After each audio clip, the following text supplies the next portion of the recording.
Good evening, Mrs. Pohl's friends. I just wanted to first start off by saying how much I dearly miss you all, and please know that I think about you all the time. I know that not being in school can be a little scary right now, but please know that you're still in school. It just is going to look a little different.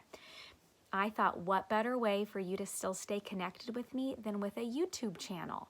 So please know that anytime you need me, I'm here. I'm going to be sharing read-alouds, fun activities that I think you would like to do at home, different math and reading activities. So please know I'm still here for you.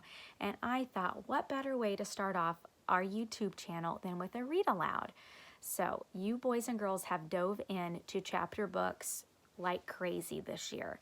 And I just want you to know how proud of you I am of reading. And I thought, what better way than maybe for me to start off with one of my favorite chapter books. And it's about a little boy in second grade, and his name is Stink. You boys and girls have probably seen this story before in the classroom, but I also have him here for my boys. And I thought daily I could share a chapter in our read aloud and then just go from there and see how far we get, and know that I'm right here for you, and anything you need, I'm here. So let's start off this evening with reading Stink. Stink is a character in our story, and the title is Stink and the World's Worst Super Stinky Sneakers. So there's an author and illustrator that, remember, they work together.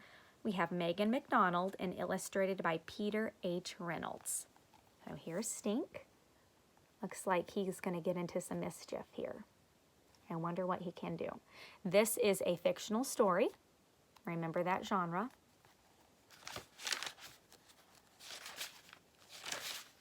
Chapter 1, Gross Me Out. Gross me out, Stinko, Skunksville. Stink Moody was in love. In love with school, that is. It was the best day ever of second grade. The best day ever for class 2D, and maybe possibly the best day ever in the whole world and his entire life so far. Mrs. D was taking Stink Moody and his class on a field trip, a smell trip, to the smelliest place on earth. This sounds fun. Class 2D was going on a special trip to the Gross Me Out exhibit at the Science Museum. And Stink had a fifth sense that it was going to be the smelliest field trip ever. Stink carpooled with his two best, not smelly friends, Webster and Sophie of the Elves, aka, that means also known as, aka Elizabeth, but nobody was allowed to call her that. Hey guys, did you know one human being person can smell about 10,000 smells? Also, smelling peppermint makes you smarter. No way, no how, said Webster. I love peppermint ice cream, said Sophie, so I guess that makes me smart. How do you know so much about smelly stuff anyway, asked Webster. His name's Stink, isn't it, said Sophie. No, come on, for real, said Webster. Don't forget, I read the whole entire S encyclopedia. Books do not lie, especially the encyclopedia.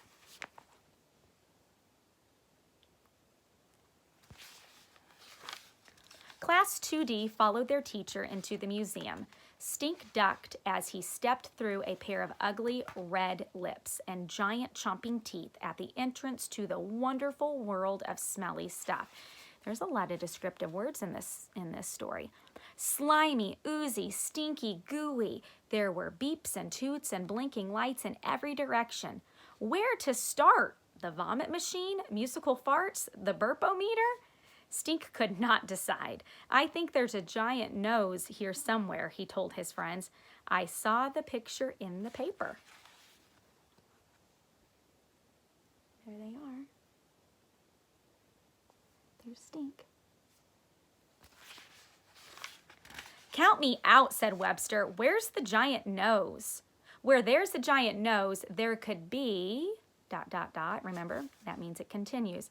Giant boogers, said Sophie and Webster at the same time, shivering at the thought. Well, I'm going to check out the giant nose first, said Stink. Not me, said Webster. Not me, said Sophie. Okay, smell you around, Stink said, cracking himself up. This sounds like a second grade boy to me.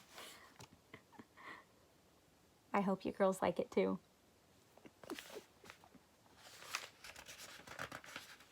Oh, that's the end of chapter 1. Stay tuned for chapter 2 tomorrow. Good night.